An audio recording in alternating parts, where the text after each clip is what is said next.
Bismillah, Assalamualaikum talib wa talibah. Kaifa halukum? La'allakum fil khair. Oke, dan sebelum kita memulai belajar kita pada hari ini, kita buka dengan membaca basmalah.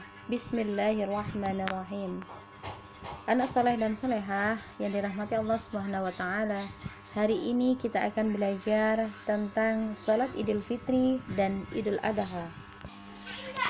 Pengertian dari sholat Idul Fitri dan Idul Adha. Kapan sholat Idul Fitri dan Idul Adha dilaksanakan? Yaitu sholat 2 rakaat yang kita laksanakan setahun sekali. Sholat Idul Fitri dikerjakan setelah matahari terbit, yaitu pada tanggal 1 Syawal. Sedangkan Idul Adha dikerjakan pada tanggal 10 Zulhijjah. Sedangkan waktu pelaksanaan sholat Idul Fitri itu dimulai ketika matahari terbit 2 penggal atau 2 tombak. Sedangkan Idul Adha dimulainya ketika matahari berada tepat 1 penggalan atau 1 tombak di atas, begitu.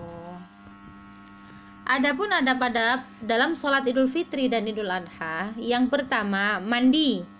Dikala mandi, setelahnya itu memakai wewangian, pakaian harus pakai pakaian yang terbaik, itu adabnya. Yang kedua, sebelum sholat Idul Fitri itu dianjurkan makan terlebih dahulu. Mengapa demikian? Dikarenakan sebelumnya, hari-hari sebelumnya kan kita sudah puasa pada saat Ramadan. Sedangkan sholat Idul Adha itu dianjurkan untuk tidak makan terlebih dahulu. Yang ketiga, membaca takbir. Pada hari Idul Fitri itu takbir dimulai sejak malam harinya sampai imam keluar untuk memimpin sholat. Kalau Idul Adha, takbir dimulai sejak malam harinya sampai hari tasyrik. Jadi lama ya. Hari tasyrik tanggal 11, 12, dan 13 Zulhijjah. Yang keempat, itu memilih jalan yang berbeda ketika pergi dan pulang. Selanjutnya, mendengarkan khutbah Id dengan baik. Yang keenam, pelaksanaan sholat itu disunahkan di lapangan terbuka, anak soleh dan soleha. Ya, apabila tidak ada halangan seperti cuaca tidak membaik, tidak bersahabat karena hujan, gitu kan. Yang ketujuh, saling mengucapkan kalimat tahniyah atau ucapan selamat. Bagaimana ucapan selamat itu?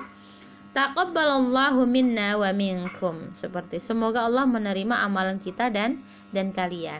Yang kedelapan, tidak berlebihan dalam hal makan dan minum. Yang 9, menyelenggarakan sholat untuk Idul Adha supaya bisa menyembelih kurban dan membagikannya. At-talibah. Sekarang, bagaimana apabila hari raya itu bertepatan dengan hari Jumat?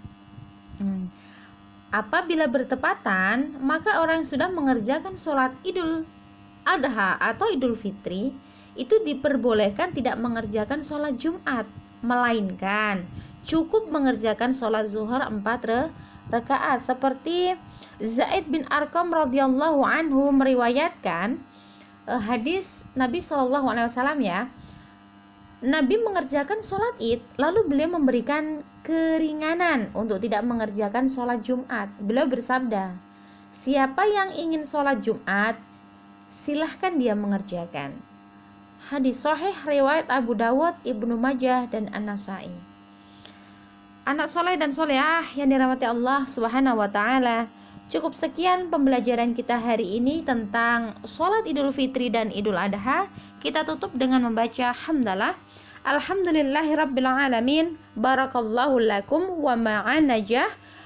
Syukran katsiran. Assalamualaikum warahmatullahi wabarakatuh.